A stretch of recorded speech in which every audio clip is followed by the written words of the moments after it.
Last year, had terrible problems with the Alpha. No power. Well, today we're finally gonna dig into it and see what's up. Today on Six's Backcountry.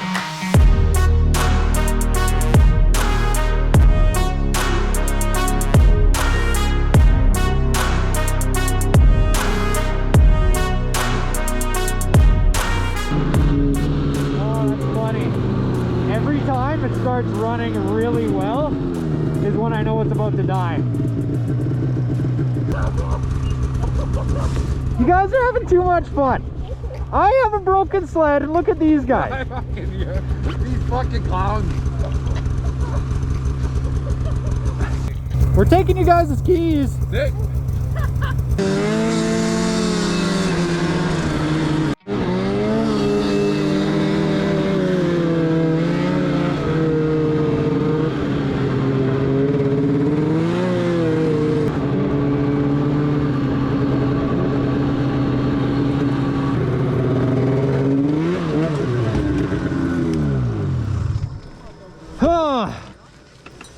Yay!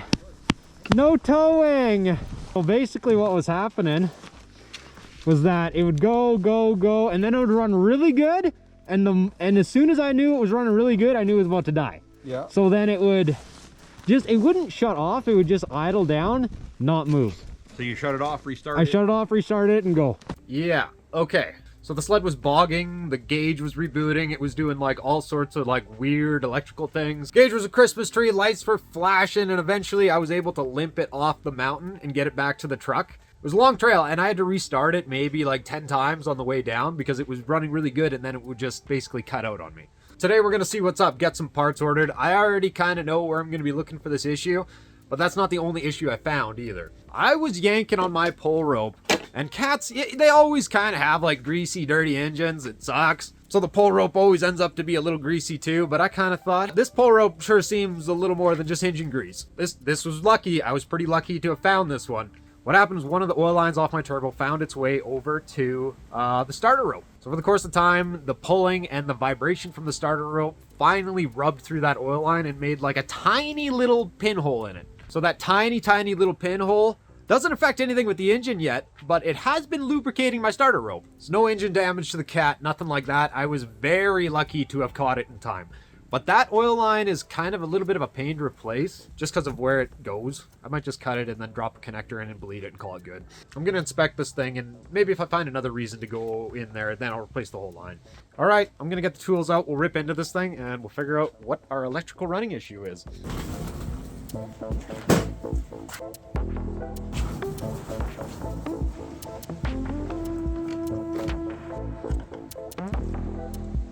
So there you go, that was the easiest thing ever. So the next question is, why did it blow? I've seen this happen before. A taillight take out everything. This gauge fuse is kind of like the main fuse for the whole operation.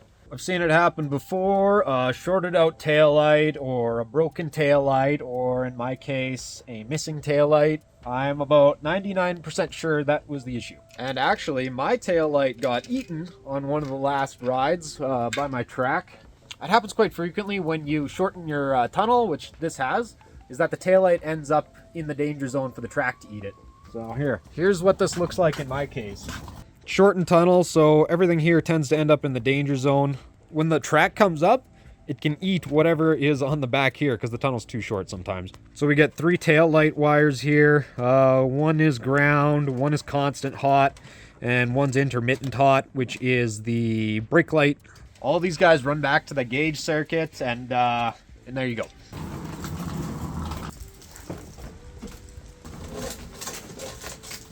Well, there's your problem. Well, I cannot really run this thing. Oh, what happened? Well, I cannot really run this thing right now because of the oiling issue, but I can show you what happened. It's kind of hard to see. I might pop the hood open, get a little more light going here. Let's see if I can show you this. There's the pull rope.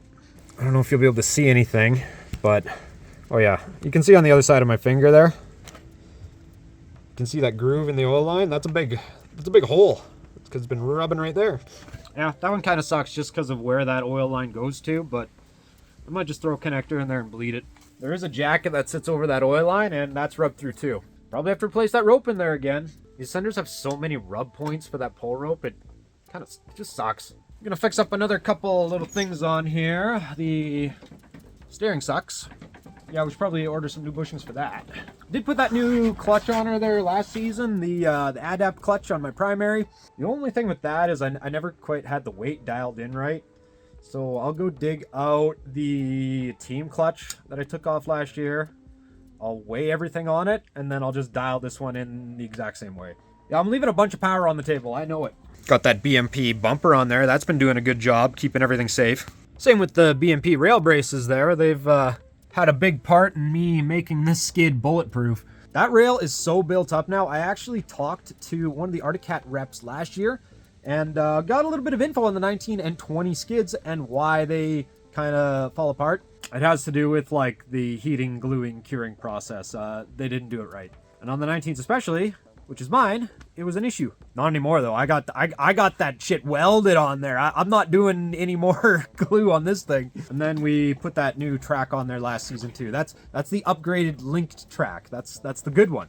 There's a couple of other little things I gotta address. I know it's like some ski stuff, but the bushings are like a little cracked up there, but it's nothing too exciting. Get her all spiffed up for hopefully it's last winter. This pack out here is just hard mounted on there. I don't know what I want to do to keep it on. I don't really like the Skidoo link adapters all that much. I think get this thing through the year, and then maybe next year I can look forward to something new. And then we'll bring something different in. We'll bring in one of the sleds that has been with us for a long time, and it's like the last piece we need to actually like finish up the job. There we go. This guy right here.